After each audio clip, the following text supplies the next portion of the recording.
Every morning I walk out into my backyard. It's become one of my favorite parts of the day. Before work stops, I make a slow loop through the garden. I usually have a glass of water in one hand and I'm checking on everything that's been growing. I have 2 raised beds with vegetables and herbs like tomatoes, squash, basils, whatever sounded good back, when I planted it in the spring. And around the patio, I have pots full of flowers that seem to get a little bigger every time I look at them. I love taking care of them. Most mornings are pretty similar. I water, I trim back flowers that have finished blooming, I pull the random weed that somehow showed up overnight. Sometimes I, turn a pot because one side has been reaching for the sun maybe a little more than the other side. Then, recently I was walking outside when I thought, when did the tomatoes get this tall? And honestly, I have no idea. And the flowers have all filled in. Something that barely caught my attention a week ago suddenly looks completely different. I couldn't have told you which morning that happened in. I just finally noticed. And standing there this week, hose in my hand, I caught myself wondering how much of our lives are like that. Welcome back to More Than We See. I'm Natalie, and this week we're just past Lammas or Lughnasadh, depending on the tradition you follow, if you follow the wheel of the year at all. But my guess is you do feel the energy, whether you follow that calendar or not.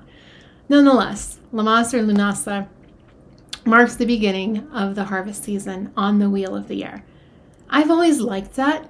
It's the first harvest. Like the growing season isn't over. There's another harvest. But this is the first time in the year that you're invited to stop and really look around.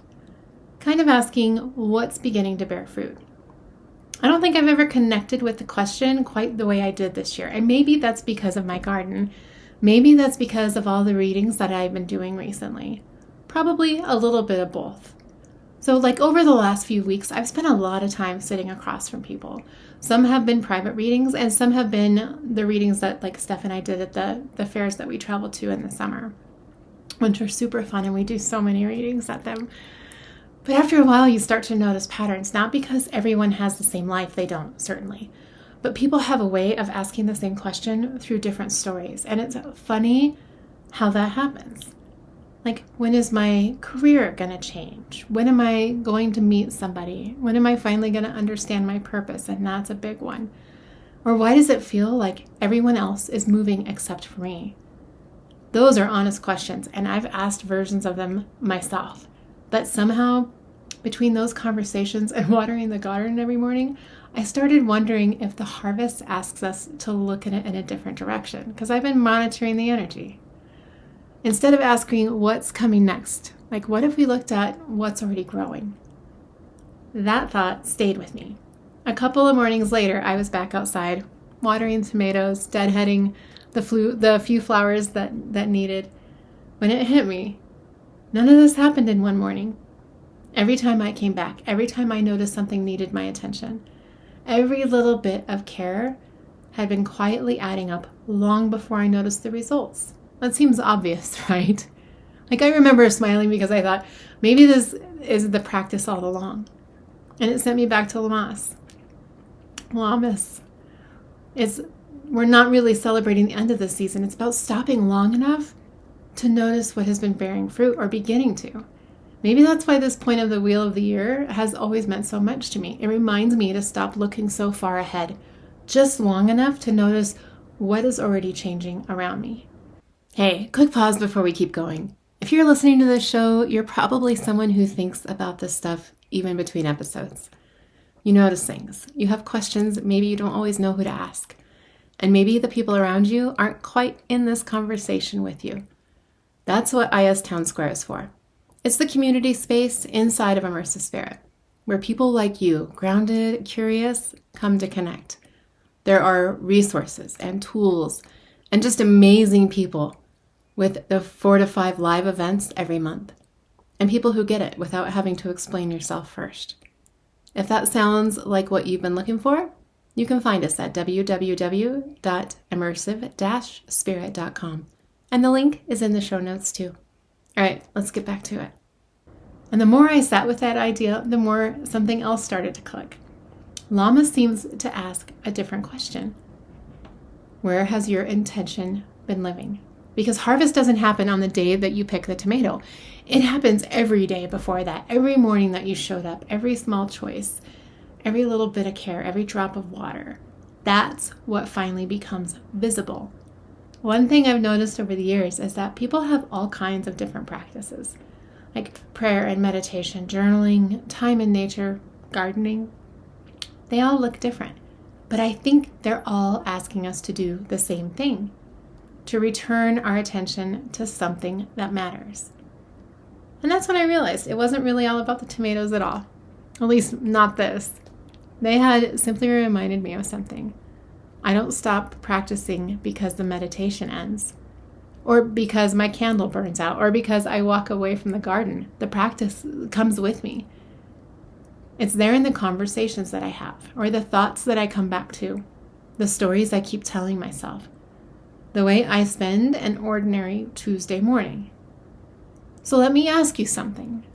Where has your attention been living lately? Not where you hope it's been. Where have you actually been? If someone quietly watched your life over the last few months, what would they say that you've been nurturing or growing?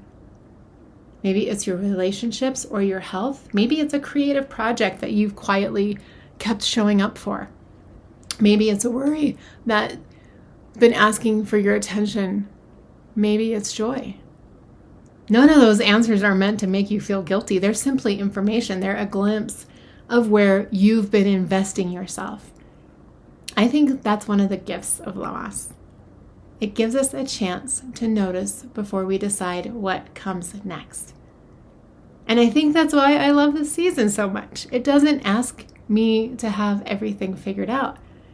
It doesn't ask me to know the next harvest and what that's going to bring. It simply asks me to notice what's already beginning to grow. That's what I've been carrying with me this week. The invitation to notice. And I bring that to you.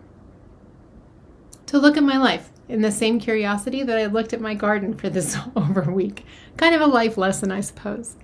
Our lives are usually shaped much more by the mundane than we realize. Like one ordinary morning conversation, one decision, one place we return our attention to. Until one day we look up and think, when did that get so tall? And I realized I don't actually need to know exactly how attention works. I could wander off into a whole conversation about quantum physics here, and maybe someday I will. But here is what I do know. I do believe attention changes us. I believe intention changes us too. Over time, I think the two together begin shaping the reality that we live inside. Maybe that's because they influence the choices we make. Maybe they change what we notice. Maybe there's something even deeper happening, which is where I lean. I honestly don't know, and I'm comfortable leaving that part out and the mystery alone. What I do know is that where I place my attention matters, and Lammas reminds me to stop every now and then and simply look around to notice what has been nurturing, and maybe ask whether that's still what I want to keep growing. I know it's a little cliche, but maybe stop and smell the flowers. Tomorrow morning, I'll probably walk outside before work. I'll make another slow loop through the garden. I'll check on the tomatoes. I'll probably pick a little basil if it's ready. I'll water the flowers. The routine won't look any different than it did last week, but I think I will.